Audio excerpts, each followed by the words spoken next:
remember. Okay, so relax. I do think that I have hobbies at this point in my life that I don't know how I feel about New Year's resolutions. Like when I was a kid, I didn't care. And then when I was a teenager, I was kind of a punk, a rebel. And I kind of hated everything. And New Year's resolutions were no exception. I thought the concept was idiotic.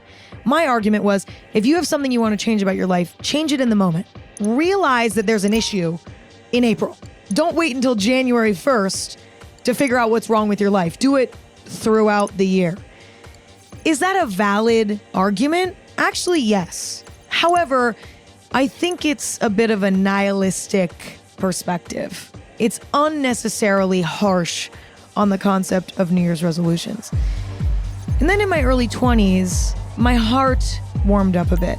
I became a little bit less rebellious, a little bit less of a hater, a little bit less nihilistic.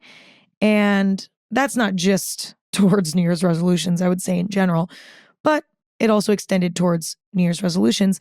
And so starting in 2023, at age 22 for me, I started writing down New Year's resolutions again. Why? Well, because why not? I don't take New Year's resolutions that seriously. And to me, it seemed like a net positive. At best, I'm planting a seed in my brain for the rest of the year, potentially even manifesting for the rest of the year, starting the year mindfully. And at worst, things fall through, doesn't work out, and who cares?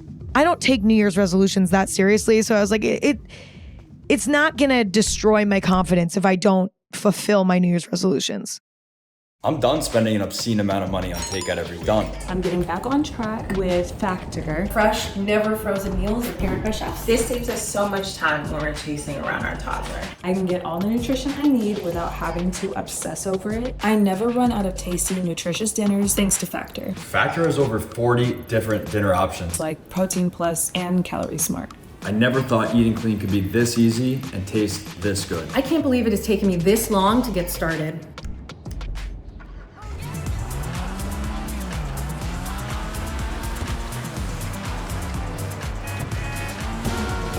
Picture this, saving up to 10% when you bundle your home and auto insurance with USAA. Some things just click. Get a quote today.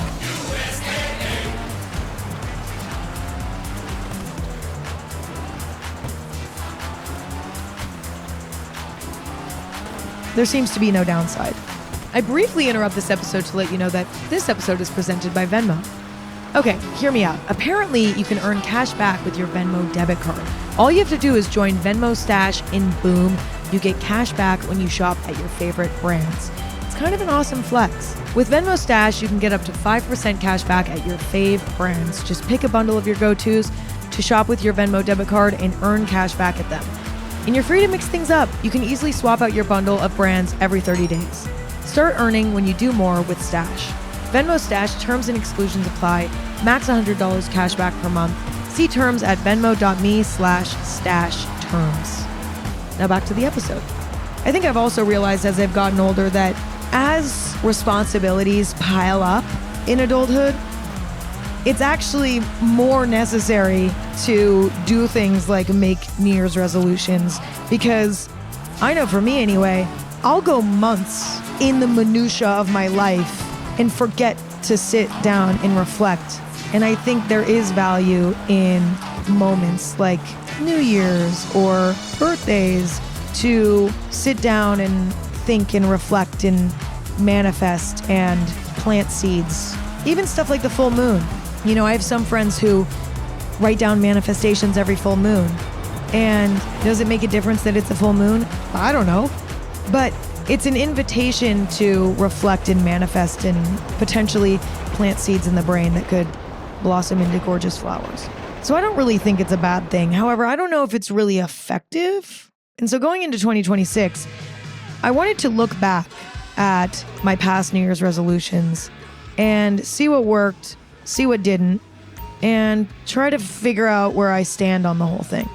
I personally, I think that it's harmless and probably a net positive. At worst, maybe a net neutral, unless you're somebody who takes this stuff way too seriously and become obsessive with it. And if you don't fulfill every New Year's resolution, you beat yourself up.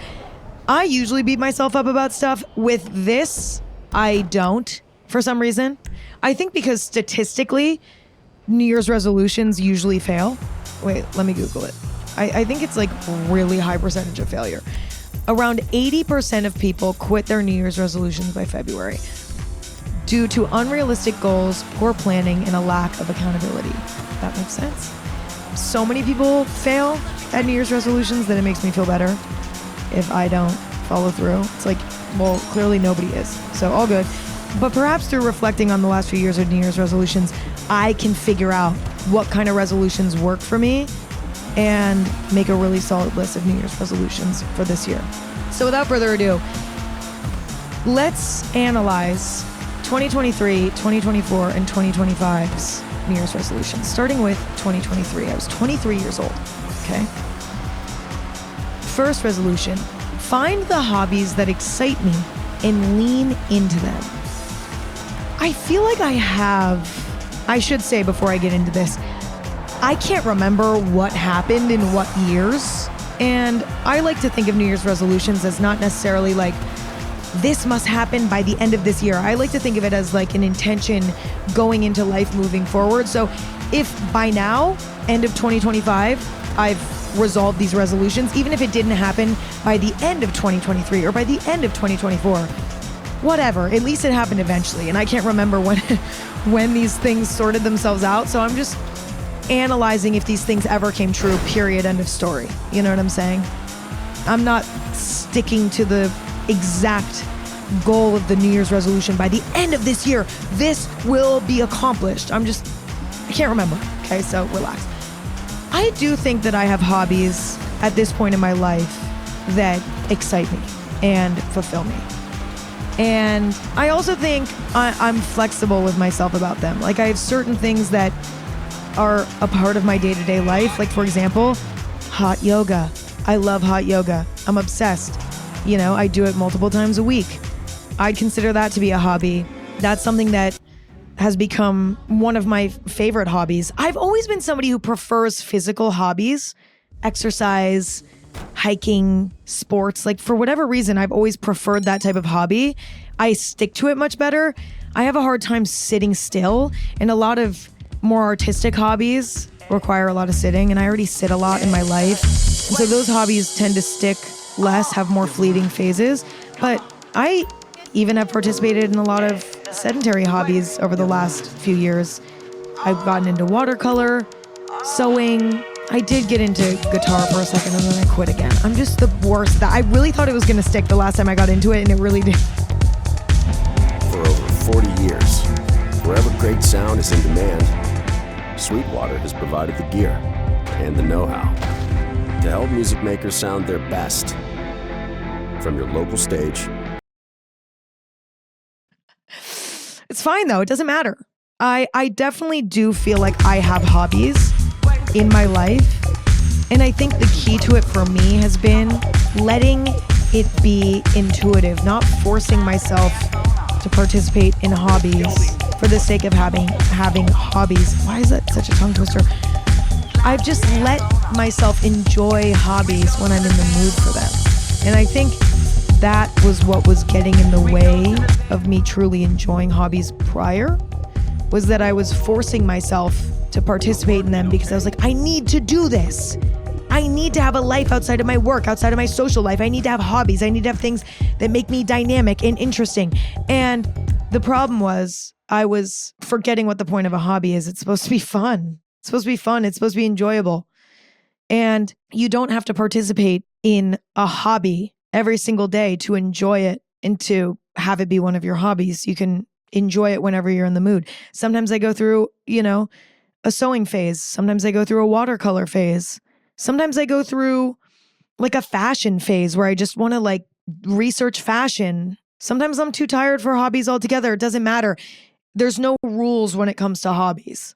And I think allowing myself that freedom allowed me to participate in hobbies, but it took a while. I don't think I accomplished that in 2023. I think I probably accomplished that late 2024, maybe even 2025. Like I feel like I really got into my hobby flow state, which is not even really a flow state. It's like on and off whenever I feel like it, probably in this last year.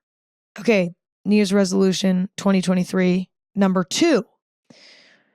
I wrote down resilience against the internet. Stop being so scared of it. Have fun with it. Ugh. So that's the thing. So here's the thing about that. I still struggle with that. Have I made improvements? Yes, but I would say not in 2023. Like that happened probably again in the last year.